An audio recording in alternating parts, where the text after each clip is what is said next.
So, back to the Splash Brothers backcourt in the starting lineup as Klay Thompson, obviously, is back in the starting lineup, which I think, considering the spacing issues the starting lineup has encountered with Ports out there, makes sense. And it was great to see Klay also play a great game. Right off the bat, he was pretty much on one, taking, I would say, really good shots, playing within the offense. Yeah, he obviously still takes some tough out of pocket shots from time to time, but he for sure plays, I would say, with a better attention, better pace uh, out there offensively since the benching, and even prior to that a little bit, he's been passing the ball better. I would say, he's been playing his best ball at the, I would say, right time, but at the same time, we are nowhere near a place where we really, should be making any noises in the playoffs when you think about it. So um, I guess it's at the right time. I mean, for him, it's obviously great because he still, is heading into the offseason without a contract. So that's going to be something to, of course, watch out for. But his shooting looks better. He looks more unbalanced. I don't know what he changed, but he doesn't drift as much with his legs, and he doesn't shoot out his right leg as much. I would say he found a better balance, and it's looking great for Klay. Defensively, though, there are still communication issues, and anytime Klay and Kuminga are involved together, it usually doesn't end well. And you could see it on the first possession. I don't know if they did not communicate. I don't know if they did not react in time, but it needs to be fixed. And to be fair, in the second half, especially, the defense was on lockdown, and they played great defense. So, um, one thing is talking about how they need to communicate better, how the defense needs to be connected more, and how they have not been talking as much defensively throughout this year. And one thing is actually doing it right. I can tell you all my mistakes and all the things I want to explore, do, understand, and shit. I don't do nearly enough for all those things because obviously it's a lot different thinking, talking about those things, and actually putting those things into action. So great to see the Warriors defensively today play with an urgency, played with a great effort, but can it actually finally be consistent? I don't think so, because that's not who they've been all year, and you can just expect that because they've talked about it in the pressers. Steve Kerr said a lot of shit in the pressers that made no sense, and didn't hold any weight anyway. But still, it was a great effort tonight. Draymond was in his best shape as of late, as he was cleaning up every mistake defensively, and was pretty much everywhere out there.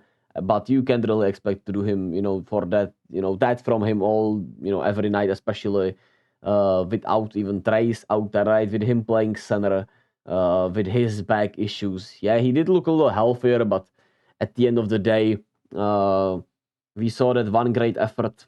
Who was it against? Prior to the indie game, whoever we beat, right? And then in the indie game, he just didn't have it at all. So it might just be one game, Draymond can be Draymond, and the other game he just will be out there maybe doing nothing. Maybe he should be resting, in between games. I don't know what you do with that, but we'll have to wait and see how he does tonight in Orlando if he plays. That should be a tough one. And the main stars today, Andrew Wiggins, Jonathan Kuminga, both 7 rebounds today. Efficient shooting. One was 7 of 12. That was Andrew Wiggins. Jonathan Kuminga was 8 of 13. And they were aggressive the right amount offensively. They picked their spots really well. Kuminga made some really solid passes also, didn't turn the ball over that much. And they also obviously both defended really well. Some mishaps from Kuminga, those will happen. He needs to learn from them. Wiggins, I would say, has been better defending lately. He has not been as great as Wiggins Island, back in the day, but he's been, hopefully getting to that level at the right time. Who knows, man? Maybe we'll just find everything at the right time and hit lightning in the bottle, man. Even though it's obviously not looking like it anywhere. But putting the ball in Wiggins' hand to start the second half where the offense was just running straight through him, and early in the first half, right? To start the halves, putting the ball in Wiggins' hands seems like a good idea to engage him on both sides of the floor, to have him engage within the game, to have him, play as hard as he can, really. So, you know, he still took only 12 shots, and it felt like he had a great impact on the game. And you know, it felt like he took more and made more, if I'm being honest. So he can still vanish a little bit, but if he gets it going early, it opens up the space for everyone else. You know, he has to be taken as a threat tonight. And defensively, obviously, then he plays much better also. So if you keep Wiggins engaged, giving him the ball, handling the ball a little bit more, putting him in the ball screens with Steph, and, you know, especially to start first halves, second halves, which you saw today, it really does wonders for this team and for Wiggins overall. And then Kuminga played a really good game defensively, especially in that second half. He still has some mishaps, still relies way too much on his athleticism, but it's understandable, right? You have to figure it out once. You can't just rely on the athleticism, right?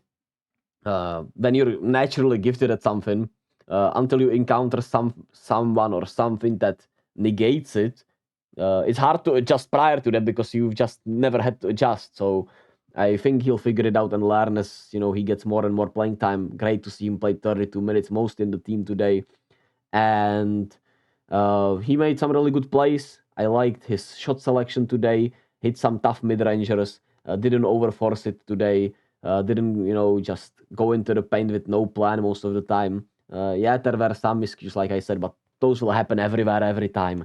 And I'm just happy to see him have a bounce back game today. And yeah, defensively, like I said, better contesting, better communication, better switching, and great defensive effort, especially in the second half. And you had some also solid minutes from Loon, who was out there because Trice couldn't go today with a knee soreness, and he gave you actually solid minutes. Yeah, he got goodbye Bam, but he also, you know, was 3 of 5, gave you 6 boards, and looked at least a little more sprite than we've, you know, been used to seeing him this season. And some really huge Moses Moody shots. I thought he made some really tough shots when the game was kinda, I would say, slipping away from us. So that was great to see. And the only negative thing I can think about was Chris Paul, Kevin Looney pick and rolls. I never want to see that again once. But yeah, engaged Wiggins, engaged Kuminga, Clay back in the starting lineup, you know, playing like he did off the bench, which is great to see. Steph not even having to force that much, right? Just 15 shots, 17 points. And it felt like he even took less than 15 shots, to me at least. But at the end of the day, he got to rest a little bit. And Steve Kerr put him in early in the fourth quarter. When was it in the fourth quarter? He did put him in a little earlier than he did in Minnesota. With 8:37 left, essentially where we were calling for it in the Minnesota game, after a great, you know, Draymond layup, which I thought, you know, kind of swung the momentum back to us, because we had all the momentum heading into the fourth quarter, but then the Heat had some good plays, and, you know, the Adebayo miss and the Draymond layup really shifted the momentum back to us. Then Steph came in. He did, you know, he hit made 2 shots that were huge considering the circumstances, and we just ran away with it then, and that was beautiful. So obviously the Heat team wasn't fully healthy, and they've been also disappointing the whole year. I mean, especially in the second half of this season. But everyone is needed here if we want to keep that playing spot, which I guess we want to, right? So there's that, and hopefully we can continue building up on this, but I keep repeating myself with that. We're 1 game up on the Rockets. We play the Magic tonight, which will be a really tough one. I'll be back with a video tomorrow for it. As always, be kind to yourself and to others, and love yourself. They have Orlando in Orlando tomorrow night. Heat are off until Friday against Portland. Green, and the perfect lob for Kuminga.